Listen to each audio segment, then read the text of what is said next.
Sir रिहायशी colony में clinic और अस्पताल खुल जाते हैं प्राइवेट, उनके मानक क्या हैं आमतौर पर? जनरल मानक क्या हैं उनके? देखिए, जो भी हमारा जो मानक है स्वास्थ्य विभाग के, हमारे मानक ये हैं कि वो एक तो जहाँ पे भी वो अपना अस्पताल खोलते हैं, जिस श्रेणी का अस्पताल है, मान लिया किसी का क्लिनिक है तो क्लिनिक के हिसाब से स्पेस उसके पास में होना चाहिए। अगर उसका बड़ा हॉस्पिटल 10 बेडेड है या उससे बड़ा हॉस्पिटल है तो उसके अकॉर्डिंग उसका स्पेस होना चाहिए। इस तरह की भी चीज़ें हैं कि ये थोड़ा सा जो अस्पताल हैं जहाँ के बायोमेडिकल वेस्ट जनरेट होता है वो रिहायशी इलाकों से अलग ही थोड़ा सा हट करके खोले जाने चाहिए, ताकि एक संक्रमण फैलने का जो खतरा रहता है वो कम हो सके। डेंजरस हजार्ड्स तो है ही वो, है ना? जी, तो उसमें इस तरह की चीज़ें हैं कि जो इस तरह के बड़े हॉस्पिटल हैं जहाँ बायोमेडिकल वेस्ट जनरेट जहाँ पे ज़्यादा होता है, या बहुत सी बीमारियों के इन्फेक्शियस बीमारियों के मरीज जहाँ बढ़ते रहते हैं, तो उसको रेजिडेंशियल इलाके से अलग ही उसमें बनाया जाना चाहिए। इसके अलावा जो हमारा जो भी अस्पताल या क्लिनिक खुलते हैं क्षेत्र में, वो CEA के अंतर्गत, क्लिनिकल एस्टेब्लिशमेंट एक्ट के अंतर्गत उसका रजिस्ट्रेशन करवाना अनिवार्य है। उसमें रजिस्ट्रेशन प्राप्त करने के लिए उस डॉक्टर का जिसके द्वारा संचालन किया जाएगा, उसका द्वारा क्वालिफाइड डिग्री प्राप्त किया होना आवश्यक है। दूसरा, उसका जो उसकी संबंधित जो मेडिकल काउंसिल है, आयुर्वेदिक में है तो आयुर्वेदिक का, एलोपैथी में तो एलोपैथी का, या अन्य पैथी में है तो उस संबंधित पैथी की काउंसिल में उसका रजिस्ट्रेशन होना वो आवश्यक है।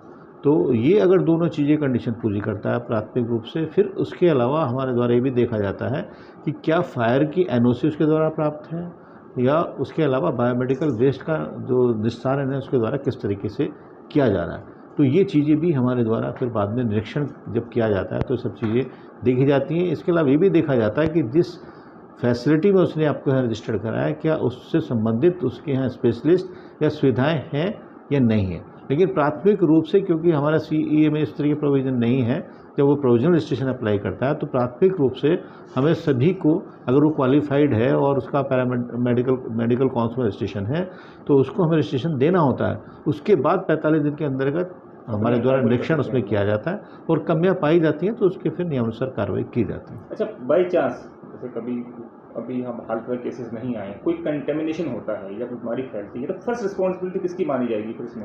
प्राइवेट हॉस्पिटल की, इंस्पेक्शन की, या किसकी? देखिए, अगर कहीं पे ऐसा पाया जाता है कि उस हॉस्पिटल की लापरवाही की वजह से या उसकी कुछ कमी की वजह से ये सब चीज़ें हुई हैं, तो डेफिनेटली उसकी जिम्मेदारी फिक्स की जाएगी उसमें, और जो भी फिर जो नियम के अनुसार है उसमें कार्रवाई जो उसमें की जाएगी। कमर्शियल एक्टिविटी में आ जाता है तो रेजिडेंशियल एरिया में क्या इस तरह की परमिशन ये तो वही डिपार्टमेंट देता है, किस तरीके से होता है ये?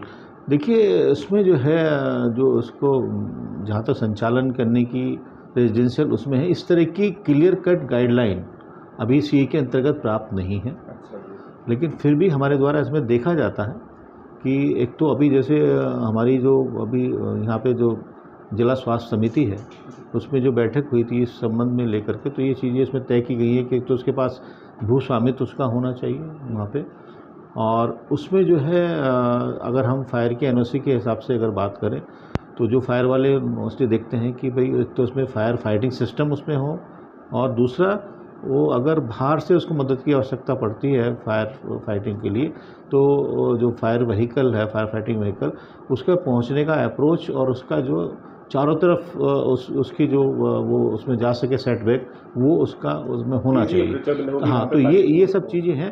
पर क्योंकि इसमें स्टेट से एक CEA के अंतर्गत बहुत ज़्यादा अभी एक नियमावली उस तरीके से अभी नहीं बन पाई है, तो जिला स्तर पे हम जो है रेगुलेट करने के लिए उसमें जो है कई सारी चीज़ जो जिला स्वास्थ्य समिति है उसके माध्यम से कई हम नियम बना करके उसको रेगुलेट करने का प्रयास कर रहे हैं। एक नैतिक सवाल जो मेरे मन में आ रहा है, कई बार ऐसे केस ले लेते हैं ये लोग, या जो इनके हाथ के या इनके इक्विपमेंट इनके पास होते हैं, फिर उसको आधे एक घंटे के बाद फिर आगे रेफर कर देते हैं। इसमें कई बार एक्सीडेंट भी हो जाते हैं, तो या ये किस में आता है? ये क्या नैतिकता का सवाल है या किस तरीके का सवाल है? नहीं, देखिए, नैतिकता का भी सवाल है और साथ में जो मेडिकल एथिक्स है उसके हिसाब से भी गलत है।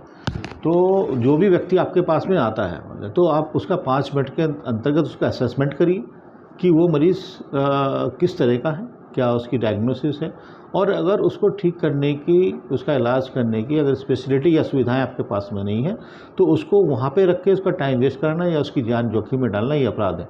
तो तुरंत ही उसको जो भी आपके पास संसाधन फर्स्ट एड प्रदान करते हुए तुरंत ही उसको सलाह दे करके जहाँ पे कि उसको उससे संबंधी इलाज मिल सकता है वहाँ तुरंत ही भेजा जाना चाहिए। और इनको चेक करने के लिए क्या आपकी तरफ से टाइम टू टाइम एक्सपेंशन वगैरह चेकअप वगैरह होता है इनका इंस्पेक्शन? देखिए, हमारे द्वारा 2 स्तर पर टीम का गठन किया गया है। इसमें ब्लॉक स्तर पे भी जो हमारे MOHC के माध्यम से टीम गठित है और हमारी जिला स्तरीय भी जो टीम, जिसमें कि हमारे ACMO अलग अलग क्षेत्र के हमने नोडल बनाए हुए हैं, उसमें ACMO के माध्यम से, जिला स्तरीय टीम से और ब्लॉक लेवल पे MOHC के माध्यम से रैंडमली इसमें निरीक्षण किया जाता है। इसके अलावा कहीं से कोई शिकायत किसी की प्राप्त होती है तो उसमें भी उसमें निरीक्षण करके और जो भी कार्रवाई नियमानुसार बनती है वो की जाती है।